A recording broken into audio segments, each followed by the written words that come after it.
El Señor esté con ustedes. Y con tu espíritu.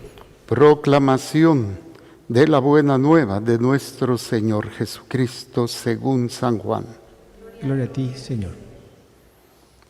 Tomás, uno de los 12, a quien llamaban el gemelo, no estaba con ellos cuando vino Jesús, y los otros discípulos le decían: hemos visto al Señor. Pero él les contestó: si no veo en sus manos la señal de los clavos, y si no meto mi dedo en los agujeros de los clavos, y no meto mi mano en su costado, no creeré. 8 días después estaban reunidos los discípulos a puerta cerrada, y Tomás estaba con ellos.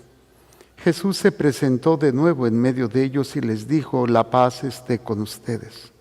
Luego le dijo a Tomás: aquí están mis manos, acerca tu dedo, trae acá tu mano, métela en mi costado, y no sigas dudando, sino cree. Tomás le respondió: Señor mío y Dios mío. Jesús añadió: tú crees porque me has visto. Dichosos los que creen sin haber visto. Palabra del Señor. Gloria a ti, Señor Jesús. Por la lectura del Santo Evangelio sean perdonados nuestros pecados veniales. Brevemente sentados, por favor. Uno de los aspectos que es fundamental en la vida de todo fiel creyente es la fe, que es la confianza, la certeza. Como nos dice Hebreos, la certeza de lo que no se ve, la seguridad de lo que se espera. Pero esto no viene nada más porque sí, es un proceso que va a haber momentos de duda, momentos de incertidumbre, de confusión, que son necesarios, son parte del proceso. Y en grados diferentes, algunos en donde hasta llegar a apartarse del camino y después retomar. Otros a lo mejor enfriarse, seguir en una actividad, pero en una actitud tal vez fría, indiferente, y otros en crisis así de creer que o Dios no le escucha, o Dios no existe, o Dios lo ha abandonado. Pero lo interesante es entender cómo funciona esto, porque a veces siempre tendemos mucho a compararnos. No falta una persona que a lo mejor demuestra siempre paz o tranquilidad o mayor fe, confianza, un nivel de espiritualidad, de oración, y nos sentimos mal porque yo no tengo eso, yo quisiera eso. Pero no es así, porque es imposible que tú puedas tener una relación con Dios igual que otra persona. No se puede. Lo mismo que una madre con sus hijos. Tengo ahorita una persona muy bella que tuvo sus gemelitos, y uno es tranquilo, bien, y el otro es tremendo, ¿no? Y a los dos los ama y a los dos los quiere mucho, pero con los dos se relaciona de una manera diferente. ¿Por qué? Porque la madre atiende a las necesidades y a las características de cada hijo. Esto a veces genera en los hijos: pero ¿por qué con mi hermano y conmigo no? ¿O por qué conmigo sí y con mi hermano no? Porque son diferentes. Y no es que haya preferencia o que haya favoritismo o que haya mayor amor. Al menos no estoy hablando de unos padres maduros y que aman bien a sus hijos. ¿Sí? O sea, el trato es individual, aunque se quiere a todos, pero es individual. Un ejemplo muy sencillo es, por ejemplo, cómo se trata a las niñas y a los niños por parte del papá. A las niñas me da mucha ternura ver papás que se dejan pintar y hacer cosas porque están jugando con su hija. Y a veces ves a los papás con trenzas y pintados la cara. Pero cuando juega con los hijos, ¿cómo juega? Los avienta, luchan, pelean. Y esto es diferente, porque somos diferentes.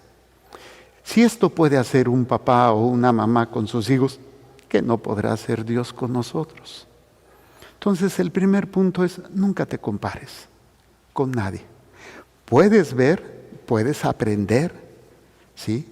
Por ejemplo, viendo a los santos, o viendo a los más devotos, o viendo a las personas que han marcado tu vida, pero no en el sentido de que porque yo quiero eso, no. O sea, te motiva y te dice: tú puedes, y tienes que descubrir tu propio camino, pero se construye precisamente en esa individualidad que yo tengo con Dios. Hay quienes, por ejemplo, les cuesta trabajo hacer oración, y hay otros que no pueden estar sin hacer oración. ¿Qué será más agradable a Dios? ¿El que le cuesta trabajo pero el que está ahí, o el que le sale espontáneo? Yo creo que los dos.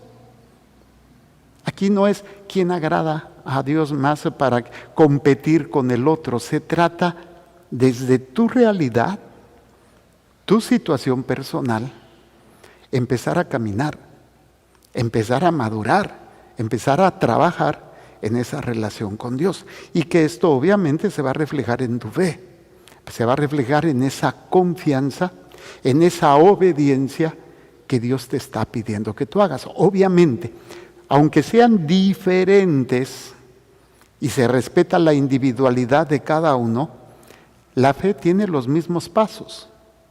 Primero es un regalo, segundo hay que abrirlo, y tercero hay que usarlo. La fe se recibe como un regalo en el bautizo, se reafirma en la confirmación, y yo recibo ese regalo por parte y gracias a mis padres y padrinos. Ahora, ¿cómo abro ese regalo? Cuando escucho la palabra de Dios. ¿Cómo uso ese regalo? Cuando obedezco lo que Dios me está pidiendo.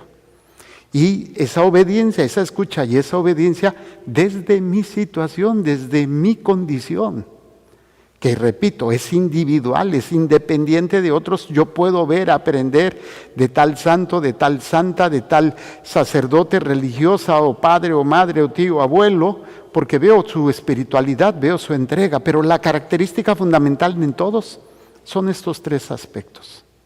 Si yo trabajo en ellos, iré viviendo mi propia experiencia de fe, y sí, también iré teniendo mis propias experiencias de pruebas, de dudas, de caídas y de levantadas. Esto lo vemos claramente en el apóstol Tomás, que hoy estamos celebrando. Vamos a ver cómo Pablo está hablando de algo muy interesante, ¿sí? Dice: ya no son ustedes extranjeros ni advenedizos, son conciudadanos de santos y pertenecen a la familia de Dios, porque han sido edificados sobre el cimiento de los apóstoles. Obviamente estos apóstoles son humanos, tuvieron sus crisis. Pablo las tuvo, Pedro las tuvo, Tomás la tuvo, Lucas, Marcos, Santiago, Felipe, todos, porque son humanos. Y cada uno desde su realidad, desde su individualidad, va a ir respondiendo. Por ejemplo, oíamos hace unos días que el hermano de Juan, Santiago, fue uno de los primeros que entregó su vida gracias a que Herodes lo mandó matar. Y fue cuando apresó a Pedro. Y en cambio otros, pues a pesar de que se les torturó y que se le quiso llevar a la pérdida ya de su vida, pues continuó como Juan, y que murió ya desterrado en la isla de... Ay, se me fue el nombre. Pero bueno, es donde escribió el Apocalipsis. Entonces, es individual, pero tiene el mismo fundamento. Una relación personal con Cristo que me lleva a escucharlo, a obedecerlo y a confiar en Él. Puedo, repito, ver lo que hagan los demás.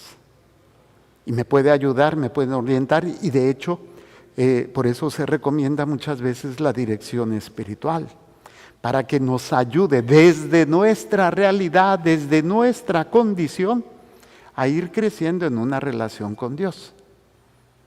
Y esto lo vemos precisamente con Tomás, donde Jesús en sus apariciones lo hace, y en una ocasión no está Tomás.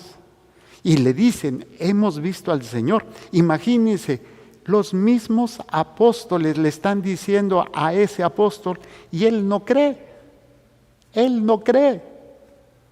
Y dice claramente, si yo no meto mi mano, sus dedos, mis dedos en su mano, mi mano en su costado, no creeré.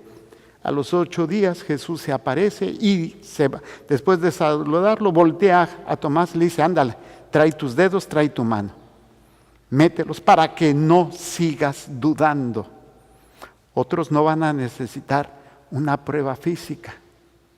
Lo que tú necesitas para crecer en tu fe, Dios te lo va a dar. Pero tienes que confiar y tienes que empezar a caminar en esa relación.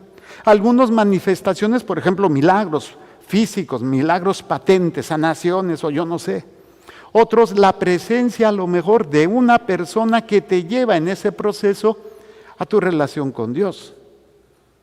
Otros, a lo mejor regalos espirituales, visiones o locuciones o algo, yo no sé. O a lo mejor a través de una experiencia de paz o incluso de arrepentimiento, lágrimas de arrepentimiento en donde tú vas creciendo en tu fe. Yo en algunas ocasiones, Padre Rayito ha tenido 2 manifestaciones de hostias sangrantes y yo la única sangre que tengo es cuando me corto mal y empiezo a sangrar. Cada uno tiene una experiencia de acuerdo a su realidad, a su necesidad, a su misión y o a sus caídas. Incluso a uno mismo, en forma individual, algunas veces puedes tener una manifestación mística, espiritual, otras veces algo muy terrenal y muy material, pero es porque tú estás pasando por una situación, incluso manifestaciones en las cuales viene a mejor la aridez, viene el cansancio, viene la sequedad. Esto, por ejemplo, lo refleja muy bien estos 2 místicos, Santa Teresa de Ávila y San Juan de la Cruz, la noche oscura, ¿no?, que vive el alma. O últimamente, recientemente, Santa Teresa de Calcuta, que vivió mucho tiempo esa aridez y que es parte de mi caminar en la fe. Entonces, cada uno de nosotros tenemos que caminar. Podemos aprender, podemos dejarnos guiar, pero no nos centremos en lo que otros tienen y yo no tengo. Céntrate en que tu trabajo, tu obligación es escuchar, obedecer y confiar. Muchos quieren crecer en la fe, pero no hacen lo básico. A veces, ¿qué es lo que Dios quiere de mí? Y vienen y preguntan. Pero si esta pregunta solamente la haces para este solo aspecto, es difícil que se te pueda ayudar. No imposible. Pero no funciona así. Para que tú puedas ir creciendo en eso, tienes que ir trabajando todos los días en escuchar y buscar hacer la voluntad de Dios en todos los aspectos de tu vida. Hace unos días hablábamos cómo se construye un tesoro en tu corazón. Y yo les decía, para construir que mi tesoro sea Dios, tiene que ser mi prioridad number 1 en todo lo que haga. Cuando doy gracias, lo primero es dar gracias a Dios. Cuando me levanto, antes de comer, cuando tengo una situación, Señor, te doy gracias. Cuando tengo un problema, el primero que tengo que acudir en oración es a Él. Cuando voy a hacer un trabajo, una actividad, Señor, te lo ofrezco. Antes que ofrecérselo a X o Z persona. O sea, viene siendo aquel refugio y aquella búsqueda que siempre tengo como primera opción en mi vida. Pero si Dios es solamente una opción de tantas, o la última, o solamente en condiciones muy específicas, pues entonces no es como funciona. Cada uno de nosotros tenemos que empezar a descubrir cómo Dios nos ayuda a crecer. Lo único que tenemos que hacer es querer. y buscar. Y el Señor permite muchas cosas para tu fe. Cuando viene la aridez, ¿por qué Dios la permite? Muchas veces es de purificación, de purga, para que no te quedes atrapado en sentimentalismos o en falsas seguridades en personas o en cosas o en actos que tú realizas y que te genera alegría, te genera bonito. Pero cuando ya no sientas eso bonito, entonces vas a decir, ya no tengo fe. Entonces a veces la aridez te permite aferrarte más, a hacer lo que tienes que hacer a pesar de lo que sientas o no sientas, sino hacerlo simplemente por Dios. Y ese es el acto de amor. Hacerlo por Dios, aunque no sea nada fácil o nada agradable. Entonces, en ese planteamiento viene una bendición para todos nosotros. ¿Quién es más dichoso? ¿Quién tiene más alegría? ¿El que cree por un milagro? ¿El que cree por una revelación privada? ¿El que cree por una manifestación mística? ¿O el que cree sin haber tenido nada de eso? Lo dice el Señor. Dichoso tú, porque has visto. Tú crees porque me has visto. Dice, dichosos los que creen sin haber visto. Entonces, entre menos andamos buscando necesidades de manifestaciones, de pruebas o de cosas, y simplemente nos abandonamos en Él, la dicha va a ser más grande. Va a ser fenomenal. Porque también vemos, por ejemplo, con personas que sí tuvieron revelaciones, manifestaciones y se perdieron, porque creyeron que ellos eran el centro de esa manifestación. Tengo esta anécdota muy triste y simpática de una persona que se le apareció una imagen tipo la Virgen de Guadalupe en una tortilla y me la enseñó, padre. Le dije, pues es un regalo para ti. No, pero es que quiere que yo haga algo y quiere que haga un altar. Le digo, no, eso es para ti. Y se fue por otro lado y terminó en cuestiones medio oscuras y esotéricas. Entonces hay que saber entender que el proceso es único y es personal en tu relación con Dios y que necesitas los tres aspectos básicos: la escucha, la obediencia y la confianza. Y reconocer que Dios se va a manifestar de diferentes formas de acuerdo a la etapa o situación que estás pasando. Pero cuando nos aferramos a querer recibir, sentir, experimentar, porque ya no siento nada, porque entonces nos estamos atorando, nos estamos estancando, esperando algo que a lo mejor no es para mí, no es algo de lo que yo necesito. Por eso se llama confianza, abandono completo en la divina voluntad. Pues por eso, uno de los aspectos que conlleva la fe es transmitirla.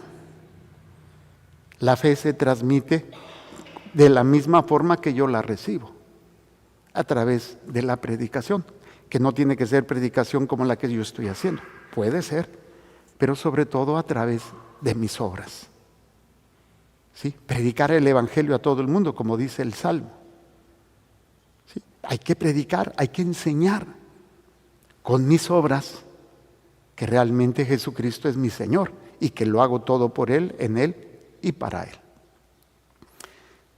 Pido a Dios por cada uno de nosotros para que podamos seguir ese camino personal, hermoso, único, y que tener la certeza que siempre Dios está con nosotros. Que mi Madre Santísima, junto con todos los apóstoles santos, ángeles y todo, la corte, celestial, están intercediendo por nosotros. No estamos solos. Es un camino único, personal, pero no estás solo. Porque aparte, te acompaña toda la iglesia. Te acompaña el Papa. Te acompaña tu obispo. Te acompañan tu pastor, tu párroco. Te acompaña tu familia. O sea, es único, personal, pero no solo, no abandonado. Pidamos a Dios y presentemos en este momento lo que hay en nuestro corazón para que sea presentado junto con el pan y con el vino. Todo lo